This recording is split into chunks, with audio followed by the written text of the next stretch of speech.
Worldwide movement. Peace, love, respect. Big King Sadiq hollering at you one more again. All right. Man, thank you all, first of all. always. I love you all. I appreciate you tremendously more than I truly can express with words. I honestly and truly love you all, each and every one. And know that together we are forming and forging our new high vibrational frequency paradigm. We're doing it, man. The worldwide movement. Peace, love, respect. Man, please continue. And I keep saying man, but woman, right? We appreciate all you women who chime in and who check in rather and see my videos and help to continue to build the worldwide movement. Peace, love, respect. We love you and we need you in so many ways, right? Um, Man, it's been a beautiful day. Um, Please continue to like, share, subscribe. Check me out on all the platforms. Um, Make sure you check out my books on Amazon. Please make sure you go to the community section on this channel. Check out that unique information. And most certainly, please check out my Rumble channel as I am striving vehemently to build that up. And it's important that I do that. All right. So in this, I wanted to talk about the fact that I've already done videos talking about expressing the fact that how we need to have wealth redistribution and so forth. Um, but on a little bit more mundane level, um, we have to think a little bit about the banking system as it affects us in our day-to-day lives, right?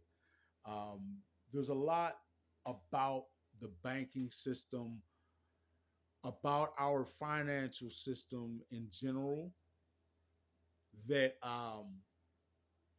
that we need to analyze and rethink. I would say uh, have better approaches, a better approach in general uh, to the way we're going to run our economy, both worldwide and on down to our local level, down to the microcosm, which is our family. We need to examine all levels of that, right? Certainly, one of the biggest areas of our scrutiny, in my opinion, should be the credit system, right? I'm hearing a lot about credit repair and seeing a lot of people offering advice in aid and credit repair and education and credit. Now I understand that because a lot of people don't learn, were never taught, and don't understand much about credit. I fortunately happened to come up and receive an education in a school system that was, pretty forward at the time, pretty progressive, and at the time really offered a pretty comprehensive education, right? Where we did learn about, we're taught pretty excuse me, we were taught pretty intricately about and went deeply into the workings of the credit system, right?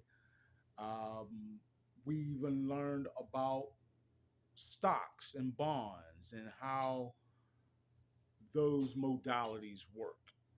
Folks, we need to understand that money itself, cash, currency, is an energy transference modality. That is what it is. It's not actual wealth, right? Um, Wealth is truly energetic, right, in nature, and what we do with our energy certainly is very important. But as it relates to this 3D, 4D dimensional matrix that we operate in, this linear matrix that we operate in,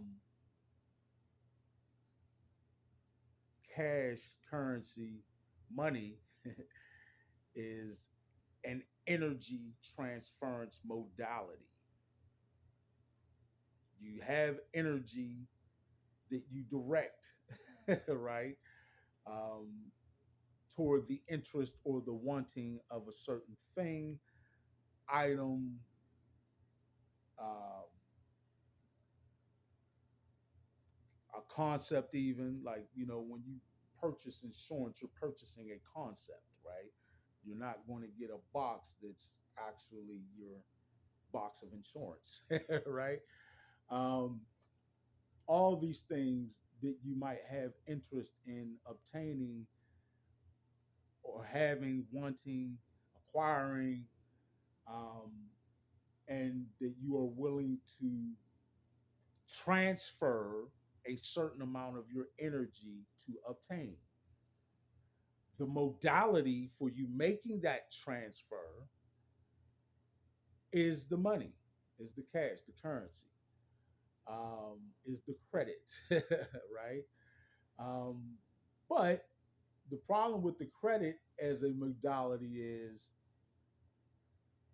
credit is a debt transference. Now, understand the difference between the two. When you purchase something, when you have, let's just say you see an item that costs $100, you reach into your wallet or your purse and you get the $100, you make that purchase. You've used that $100 worth of money, of cash, currency, as a modality to transfer the energy of your willingness to give up your energy of wanting or desire to acquire, right? You've used that currency, that cash, that money as the modality to transfer that energy into action, the action of acquiring, right? Um, and you've exchanged it for that particular item. Said individual you've made the exchange with can use that modality for whatever they want to transfer their energy and so on and so on. We know how the system works, right? But we need to understand it in terms of energy transference rather than actually thinking about the pieces of paper or coin or plastic in terms of credit, right? Now, again, credit and why it's different is rather than you transferring that energy, you're transferring lack. You're transferring debt. You're transferring the concept of you lacking something. Hear me out. When you use credit, you are literally spending resources that you don't have. You may aspire to have, expect to have, plan and work to have, but at that moment, you don't have that energy to transfer, right? You're allowing your mind, your desires, and your wants to put you in a place that you're transferring your perception of a want or a desire into a need, right? And once you've perceived it as a need and you don't have it, now you perceive it as a lack, right? Because there's something you need, but you don't have it, so you lack it. Now you're bringing in the energy of lacking into it. So when you use that credit, spending money you don't have, right? Spending energy you don't have, transferring energy you don't have in this on in the acquiring of something that you have perceived. You've tricked yourself or allowed yourself to be tricked into changing your perception of that thing or concept from a desire or want to a need. And then not having that need becomes a lack. And the energy of lack and lacking comes into play. So you then transfer that energy of lacking onto or into the process of acquiring that particular item or concept, right? You've transferred debt, you've transferred lacking, right? We tend to look at it as normal purchasing, as the same thing as reaching in your pocket and pulling out the $100 and paying for it. It's not at all. When you have the $100, you have that energy and it's transferred into a modality that you've agreed to use. We've in this society mutually agreed to use this modality, right? And then you're going through the transference process, transferring energy with cash, currency, money as the modality. But when you use credit, you are transferring lack. You're transferring debt. You're transferring the energy of lacking a need, right? So we honestly, and we can see the ill effects, folks. You don't have to take take this as like some strange rant, right? That this guy, what is this guy coming out of nowhere talking about credit's a bad thing? What is he talking about? The world runs on credit. Okay, folks, look at just the Western society, for example. Look at the United States. We know, let's not act, come on, let's be real. We know most Americans are in way too much debt. Way too much debt, right? Many of us, I'll say, are so much in debt that we have like different sections of debt, right?